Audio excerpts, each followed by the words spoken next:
Hi everyone, कैसे हैं आप लोग। उम्मीद है कि आप लोग घर पे होंगे, सुरक्षित होंगे और अपनी पढ़ाई करते होंगे। तो आइए आज हम लोग 10th क्लास मैथमेटिक्स के अंतर्गत आज चैप्टर नंबर 5 जो समानांतर श्रेणी है उसके एक्सरसाइज 5.2 जो हम लोग कंटिन्यूअस चला रहे हैं उसका क्वेश्चन नंबर 13 से लेकर 16 तक आज देखते हैं। पीछे में सारे वीडियो बने हुए हैं, यदि आप नहीं देखे हैं पीछे का चीज़ तो ऊपर आई बटन टच करके उसको देख लीजिए और कंटिन्यूअस बने रहिए। प्रतिदिन यहाँ पर वीडियो अपलोड होता जा रहा है। और हाँ, यदि आप इस चैनल पे नए हैं या अभी तक आपने चैनल को सब्सक्राइब नहीं किया है तो जल्दी से सब्सक्राइब करके बेल आइकॉन को टच कर दीजिए और वीडियो देखिए। अगर आपको अच्छा लगता है, अच्छा ज़रूर लगेगा तो आप वीडियो को लाइक और शेयर ज़रूर करेंगे।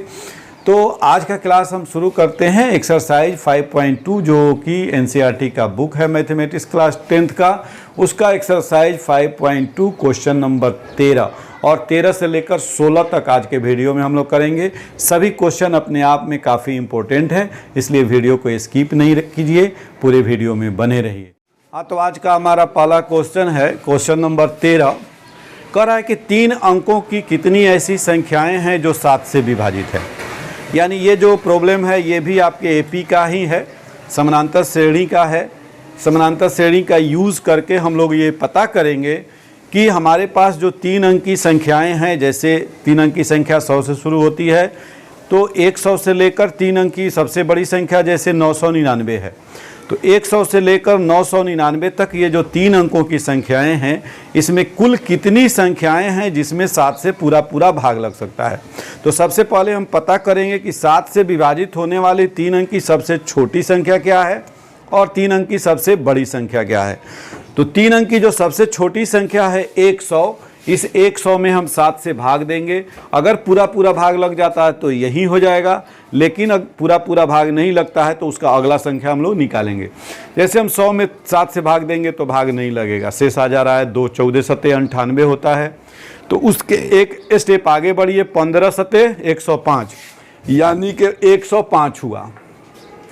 अगली संख्या तो आप आराम से निकाल सकते हो, अब इसमें 7 बढ़ते जाइए तो 105 7 112 119, इसी तरह से अब इसमें 7 जोड़िएगा तो आपका आ जाएगा 126। अब फिर अंतिम संख्या आप निकाल लीजिए। जैसे सबसे बड़ी संख्या है 999, तो 999 में ये 3 अंक की सबसे बड़ी संख्या है, आप 7 से भाग दीजिए। 7 एकम 7, 2 29, 7 चौका 28, शेष 1, अब 9, 7 दूनी 14, अब शेष बच गया 5। अब ऊपर से कुछ उतरने लायक नहीं है, यानी 999 को हम 7 से भाग देते हैं तो 5 शेष बचता है। यानी 999 में से हम 5 माइनस कर लें तो 994 जो आता है यह 7 से विभाजित हो जाएगी। तो अंतिम संख्या हमारी हो जाएगी 994। क्या होगी? 994। तो अब ये कुल कितनी संख्याएं हैं ये आपको पता करना है। तो आइए इसको हम लोग करते हैं। लिखेंगे कैसे? यहाँ हल में लिखेंगे या सॉल्यूशन कि 3 अंकों की 7 से विभाजित 3 अंकों की 7 से विभाजित संख्याएं निम्न हैं, ये हम लोग निकाल लिए। ये सभी संख्याएं जो है 3 अंक की है और सब में 7 से पूरा भाग लगता है। तो अब लिखेंगे यह एपी में है। क्यों है? क्योंकि साथ साथ हम बढ़ रहे हैं, तब न 7 से विभाजित संख्याएं हमें मिल रही है। तो इसमें 7 बढ़े तो ये मिला, इसमें 7 बढ़े तो ये मिला, यानी सार्वंतर यहाँ क्या है? 112 माइनस 5 यानी 7 है। तो लिखेंगे यहाँ a बराबर क्या हो जाएगा? 105। d बराबर क्या हो जाएगा? आप 7 सीधे लिखिए चूंकि 7 से विभाजित सब संख्या है। अंतिम पद आपका मालूम है वह क्या है? 994। तो ये 994 कौन सा पद है ये आपको निकालना है, यानी आपको निकालना है n। तो अब यहाँ लिखिए, चूंकि an बराबर आपका होता है a plus n minus 1 into D. तो an 994 बराबर a 105 आप plus n minus 1 into D भी आपको मालूम है कितना है? 7 है। अब 105 को इधर लाइए 994 माइनस 105 बराबर n माइनस 1 गुना 7। अब इसको घटाइए, 14 में से 5 गया 9, ये 8 और ये 9 में से 1 गया 8, इस 7 को इधर भेज दीजिए, भाग हो जाएगा n माइनस 1। ये दो काम आप एक साथ किए, ये दिमाग में रखना है। इसमें से इसको घटाए 889, ये 7 और ये गुना है, इधर भेज दिए, डिवाइड हो गया। अब इसको भाग कीजिए, 7 एकम 7, 7 दूनी 14, 7 सते 49। अब इस 1 को इधर भेजिए, तो 127 जोड़ 1 बराबर n, यानी n बराबर आपका हो गया 128। तो अंत में आप लिख देंगे क्वेश्चन के हिसाब से आंसर कि 3 अंकों वाली कितनी संख्याएं हैं।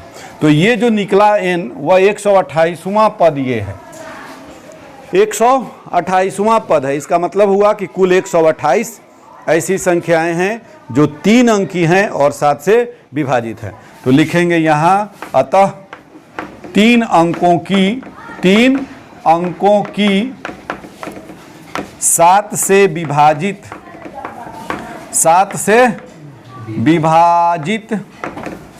कुल 128 संख्याएं हैं। तो इस तरह से आप काम करेंगे, बिल्कुल आपका सही होगा। तो वीडियो को यहीं पॉज कर लीजिए और फटाफट सारे चीज़ों को नोट कर लीजिए, हम अगला क्वेश्चन बताते हैं। हाँ तो बच्चों, हमारा अगला क्वेश्चन है क्वेश्चन नंबर 14, सेम 13 के जैसा ही है। 13 में क्या था, 7 का गुणज था और 3 अंकों का था।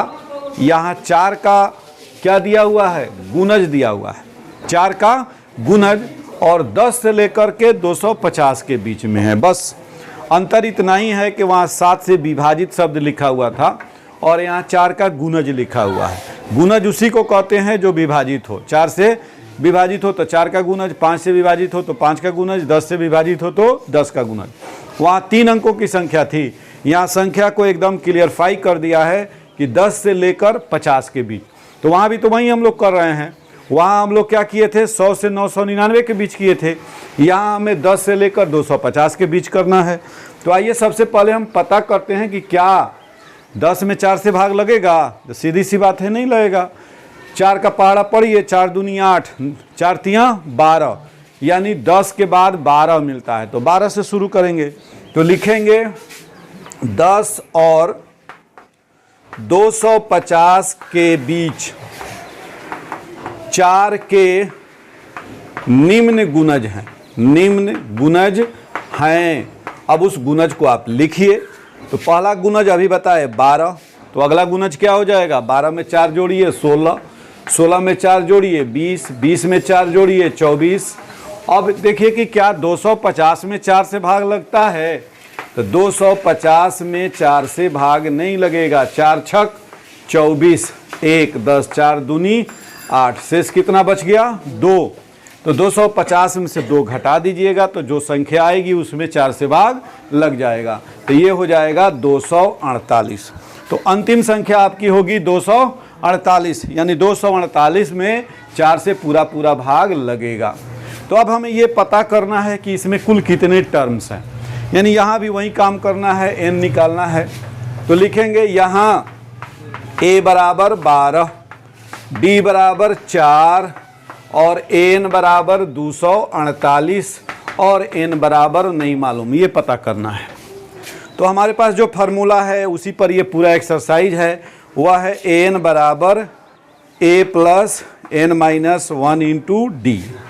n का वैल्यू ले आइए 248, तो इस साइड में हम n का वैल्यू लिख देंगे, पहले इसका लिखते हैं।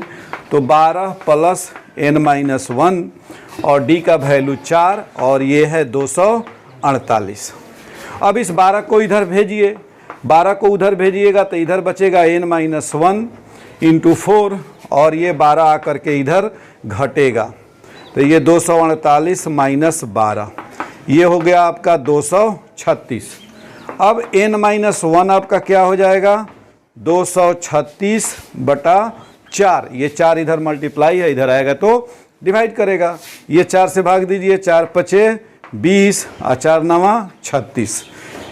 तो n माइनस 1 निकला 59, यानी n आपका क्या हो जाएगा 59 प्लस 1 यानी 60, और यही आपका हो जाएगा आंसर।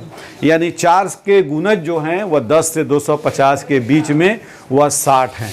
तो अंत में यहाँ आंसर लिख दीजिए। अतः 10 और 250 के बीच 4 के 60 गुणज हैं। कितने गुणज हैं? 60 गुणज हैं, और यही आपका हो जाएगा आंसर। तो वीडियो को पॉज कीजिए, हम लेकर आते हैं अगला क्वेश्चन। हाँ तो बच्चों, आज का 15 नंबर प्रश्न है, n के किस मान के लिए दोनों AP 63, 65, 67 और 3, 10, 17 के nवें पद बराबर होंगे। कहने का मतलब है कि यहाँ 2 AP दिया गया है, 2 समानांतर श्रेणी है। एक है 63, 65, 67 एंड सो ऑन, दूसरा है 3, 10, 17 एंड सो ऑन। इसमें एक ऐसा सिचुएशन बनेगा कि दोनों में जा कर के वह टर्म जो होगा वह क्या हो जाएगा? इक्वल हो जाएगा, सेम हो जाएगा। तो हम लोग को ये खोजना है कि उस पद का सीरियल नंबर क्या है, यानी n का वैल्यू क्या है। तो सबसे पहले हम लोग बारी बारी से दोनों इन्फॉर्मेशन को लिखते हैं। यहाँ पर हम लिख देते हैं फर्स्ट AP के लिए, पहले AP के लिए हमारा पहला AP क्या है उसको भी लिख दे रहे हैं, 63, 65, 67 और ये आगे बढ़ रहा है। तो A क्या हो जाएगा? A1 कर दीजिए इसको, नहीं तो दोनों में A लेंगे तो फिर कंफ्यूजन क्रिएट होगा। इसको पहला पद को हम A से A1 कर दिए, तो पहला पद इसमें कितना है? 63 है। D को D1 कर लीजिए, 65 माइनस 63 यानी कि क्या हो जाएगा? ये हो जाएगा 2। फिर सेकेंड AP आपका क्या है? इसको देखिए, सेकेंड AP जो है आपका वह है 3, 10, 17 एंड सो ऑन। अब A1 यानी यहाँ अब A2 कर लेंगे, इसका पहला पद क्या कर लेंगे? A2, ये है 3। यहाँ D2 कर लीजिए सार्वंतर, ये क्या हो जाएगा? 10 माइनस 3 बराबर 7। अब चूंकि दोनों का nवां पद जो है वह बराबर है, दोनों का nवां पद क्या है? बराबर है। तो लिखेंगे AN1 कर लीजिए बराबर AN2 कर लीजिए। इस AP का nवां पद हो गया AN1 और इसका AN2। ये एक सिंबल हम लिख रहे हैं अलग अलग ताकि आपको समझ में आ जाए, वैसे कुछ नहीं है। ये यहाँ लिख देंगे अकॉर्डिंग टू क्वेश्चन में ये दिया हुआ है। तो इसका हो जाएगा A1 plus n-1 into D1 और इसका हो जाएगा A2 plus n-1 into D2। अब वैल्यू रखिए, A1 है 63, n-1 इंटू 2 और ये है कितना? 3 प्लस n-1 इंटू 7। अब इसको हम और आगे बढ़ाते हैं, 63 प्लस ब्रैकेट को तोड़िए 2n, ये ब्रैकेट टूटेगा तो 2n माइनस 2, इधर हो जाएगा 3, ब्रैकेट टूटेगा तो 7n माइनस 7। अब इस 7n को इधर ले जाइए, बाकी सबको इधर ले आइए।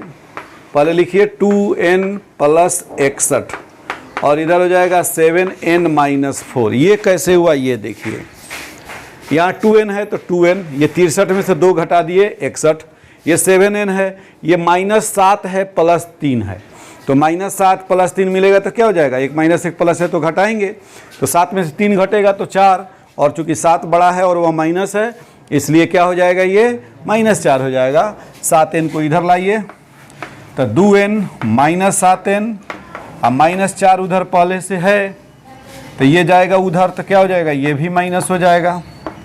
तो ये 2 में से 7 घटाइएगा -5n, 2 में से 7 घटाइएगा तो -5n, ये दोनों माइनस है, जोड़ दीजिए -65, ये दोनों माइनस कैंसिल हो गया, n बराबर हो जाएगा आपका 65/5 यानी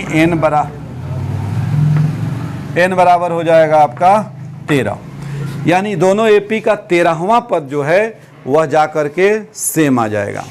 तो अब इसको अगर आप चेक करना चाहें तो आप इस AP का 13वां पद निकाल लीजिए क्या आता है, और इस AP का भी 13वां पद निकालिए क्या आता है, और दोनों को आप चेक कर लेंगे, बिल्कुल दोनों सेम आएगा।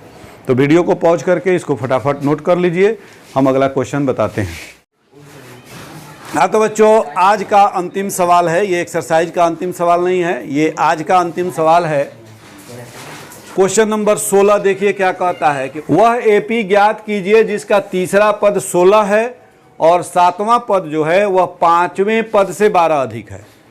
कंडीशन को फिर से देखिए, एक एपी आपको ज्ञात करना है और ऐसा एपी ज्ञात करना है जिसका तीसरा पद 16 है। तो पहले इसको लिखिए। सॉल्यूशन में हम लोग क्या करेंगे, जो जो इन्फॉर्मेशन मिलता जाए उसको लिखते जाइए। पहले लिखिए, मान लिया कि एपी का पहला पद या प्रथम पद बराबर ए और सार्वय अंतर बराबर डी है, ये मान लेते हैं हम लोग। प्रश्न में क्या दिया हुआ है, तीसरा पद, तो तीसरा पद हो गया A3 और यह कितना दिया हुआ है 16। इसे एक रिलेशन निकलेगा A + 2D = 16, इसका नाम दे दीजिए समीकरण 1। A + 2D, जो पद निकालना हो उससे एक कम D, ये याद रखना है।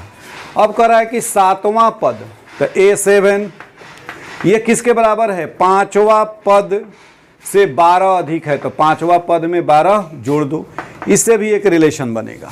सातवां पद है तो A + 6D और ये बराबर हो जाएगा A + 4D + 12। तो यहाँ A से A कैंसिल हो जाएगा। यहाँ सातवां पद जो है वह पांचवें पद से कितना अधिक है, 12 अधिक है। तो सातवां पद हमारा हो गया A + 6D, पांचवा पद हो गया A + 4D, A से A कैंसिल हो गया, 6D इधर बचा, तो इसको लिखिए 6D बराबर 4D + 12। तो अब इसको उधर ले जाके घटाएंगे तो 2D बराबर 12, तो D बराबर हमारा हो जाएगा 12/2 बराबर 6। निकालना क्या है, हमें AP निकालना है। तो केवल D निकालने से AP नहीं निकलेगा, A निकाल लें और D निकाल लें तो AP निकल जाएगा। तो D के इस मान को ले आके समीकरण 1 में रखिए, तो लिखेंगे D का मान समीकरण 1 में रखने पर, किस में रखने पर, 1 में रखने पर हमें क्या मिलेगा, गौर कीजिए, A + 2 × D, तो 2 × 6 = 16 यानी 16। इससे हमारा क्या हुआ, A + 12 बराबर 16, यानी हमारा A बराबर हो गया 4।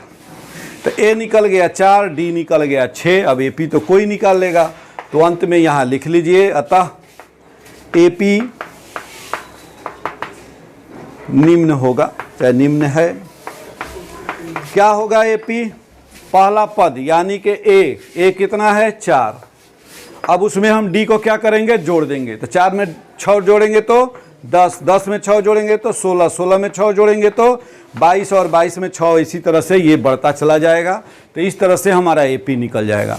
तो क्वेश्चन को आराम से, इत्मीनान से, माइन्यूटली एकदम पढ़िए और जो जो इन्फॉर्मेशन दिया हुआ है उसको नोट करते जाइए, क्योंकि क्वेश्चन में जितना इन्फॉर्मेशन है वह आंसर निकालने के लिए सफिशिएंट है। तो आप उसको लिखते जाइए और उसको कैलकुलेट कीजिए, जो भी अननोन चीज़ है वो अपने आप निकलता जाएगा। जैसे इसमें से कुछ नहीं निकला, इसमें से कुछ नहीं निकला, इस समीकरण से कुछ नहीं निकला, ये हमें दिया A + 2D बराबर 16, लेकिन जो दूसरा रिलेशन है उससे हमारा समीकरण नहीं बना, डायरेक्ट D का वैल्यू निकल गया 6। इस 6 को ले आके 1 में रख के हम A का वैल्यू निकालिए, और A और D जब दोनों निकल गया तो क्या AP बाकी रहा, नहीं। A लिखिए और उसमें 6 जोड़ते हुए चले जाइए, AP आपका तैयार हो गया। आप जो टर्म कहे वह टर्म आप निकाल सकते हैं। तो इस तरह से आज का क्लास हमारा आज यहीं ख़त्म होता है, फिर मिलते हैं अगले क्लास में। Okay, bye.